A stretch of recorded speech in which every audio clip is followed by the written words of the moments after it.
Hey everyone, my name is Trey Yingst. I'm the Fox News chief foreign correspondent, and we're currently reporting live from the Middle East to answer some of your questions about the ongoing developments in Operation Epic Fury and what's happening today on the ground across the region. So we'll start with some breaking news overnight.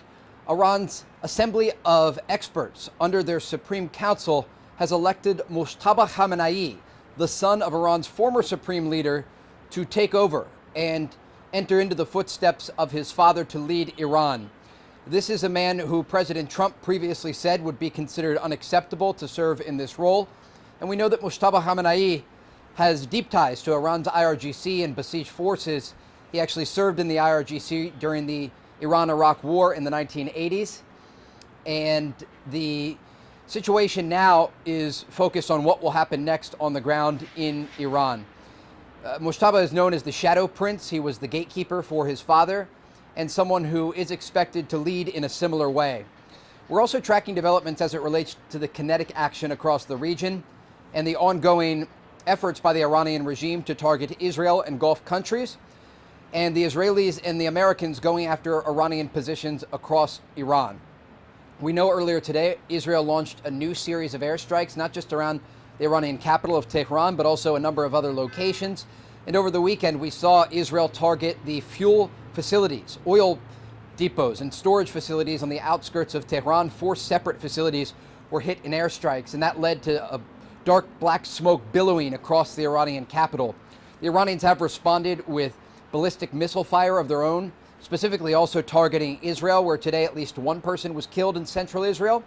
They're using cluster munitions on top of these ballistic missiles, and it's causing a significant amount of damage. We saw yesterday at one site an apartment that was destroyed, people injured by shrapnel on the ground, and some CCTV video that we'll share on Fox News showing these cluster munitions landing here in central Israel. And so if you have questions, you can put them in the comments below, whether you're joining on TikTok, on Instagram, on YouTube, or on X, and I'll try to answer as many as possible as we continue our coverage from the Middle East. Again, if you're just tuning in, my name is Trey Yingst. I'm the chief foreign correspondent for Fox News, and we are reporting live from the Middle East. The first question is, what is the sentiment among Iranians with the new leader appointment?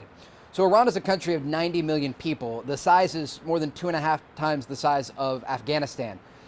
And so depending on who you ask, you get a lot of different responses. There were pro-regime rallies in the streets of Tehran today. People held flags and chanted in support of Mojtaba Khamenei. But those who oppose the appointment wouldn't be in the streets. There is real fear among the population of those who are against the current regime, and that's why you wouldn't see them demonstrating today. And so again, we do expect to get a variety of different opinions on this appointment, but the opinions of the Americans and the Israelis will also matter, understanding that they are going after Iranian leadership as Operation Epic Fury continues day 10 in the Middle East. The next question is, how depleted is Iran's missile supply? So before the war, we got information that estimated Iran had somewhere between 2,000 and 3,000 long-range ballistic missiles. We know that they've launched more than 500 or 600 of them at Israel. A number of ballistic missiles have targeted Gulf countries like Qatar, the UAE, Kuwait, and Bahrain. And even today, earlier for the second time, Turkey came under Iranian ballistic missile fire. And according to Turkey's defense ministry, they were able to shoot down that missile using NATO air defense in the eastern Mediterranean. But it just gives you a sense they are using more of these missiles. And while the Americans and Israelis go after the launching positions, the storage facilities, and the production sites, it's going to make it increasingly difficult for Iran to continue this long-range fight. They also have shorter-range ballistic missiles, cruise missiles, and drones, as well as sea mines, and what's left of their navy that can threaten Gulf countries. And so while those assets won't be used to target Israel, they do pose a threat to U.S. forces in the region and, of course, residents of Gulf countries. The next question is, does the new leader appointment change the U.S. previous war timeline? The shorter answer is no. We don't know the actual timeline of this conflict. Of course, officials have said somewhere between 4 and 5 weeks. The reality is with all of these conflicts, we don't know how long it will last until it's over. And so we're very careful in our reporting not to put a timeline on how long this conflict will last, understanding that historically, governments around the world will place timelines on conflicts and then they go on for longer or for shorter. And so we have to take each and every day as it is. And again, try to figure out what information we can from the ground by talking to regional sources, those in the military, and those who are willing to speak with journalists about the situation. Again, if you're just now tuning in, my name is Trey Yingst. I'm the chief foreign correspondent for Fox News. We're currently reporting live from the Middle East. to answer your questions. So if you have questions about this conflict or what's happening in Operation Epic Fury, you can put them in the comments below and I'll answer them in real time. We know last night that U.S. Central Command confirmed a 7th American service member was killed in the Iranian counterattack against U.S. forces in the region. All of the soldiers that were killed in the first weekend of response strikes. But this specific soldier was wounded in Saudi Arabia on March 1st and was receiving treatment, preparing to be moved to a U.S. military base in Germany, and then died overnight. And so that is the 7th killed in action for U.S. forces since this war began. We know there are other U.S. soldiers who have serious injuries and are currently in hospitals being treated for those injuries. It's difficult to gather specific information on their conditions. Of course, there are sensitivities around these numbers, but U.S. Central Command is providing daily updates with information, not just about the condition of soldiers, but also what they're targeting on the ground in Iran. Again, if you have questions, you can put them in the comments below and I'll answer as many as I can. The other thing to note here is the coordination between the Americans and the Israelis. Officials that we've talked to have described it as historic, and it's something that we continue to look at on a day-to-day basis as we speak with sources in the region. There's also new information as it relates to the investigation into a strike that targeted at least the area of a girls' school in Iran in the opening strike campaign against the regime. Initial reports indicate this may have been U.S. forces. U.S. Secretary of War Pete Hegseth said that an investigation is ongoing to determine the exact cause of the strike and who is responsible for the deaths of those children in Iran.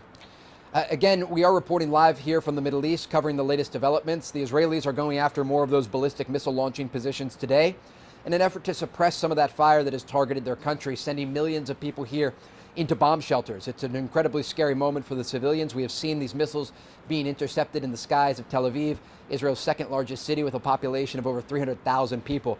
But we're talking about millions of people in bomb shelters.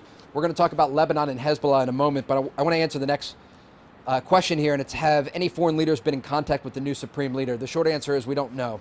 It's possible, possibly from countries like China or Russia, but we don't know at this point. I do also want to talk about Iran's largest proxy in the region, Hezbollah, that Fox News has learned still has between 11 and 12,000 missiles and rockets in their arsenal. About half of them are within range of Israel.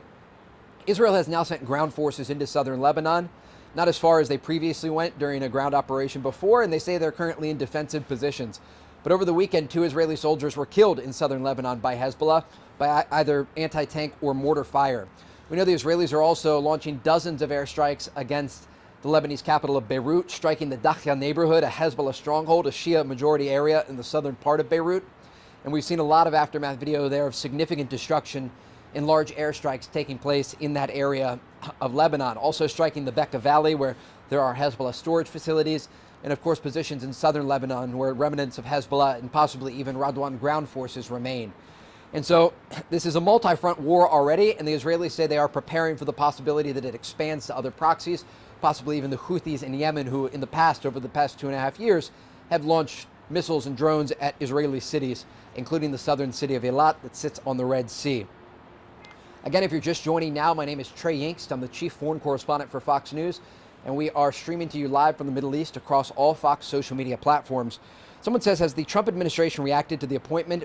The president himself specifically spoke about Mojtaba Khamenei, saying that he was an unacceptable choice and that they're looking for someone who would be considered a peaceful leader that could usher in a new time for the Iranians. He also said that the Americans and allies of the United States will have to have a say in the final leader of who will ever take over for the regime in Tehran.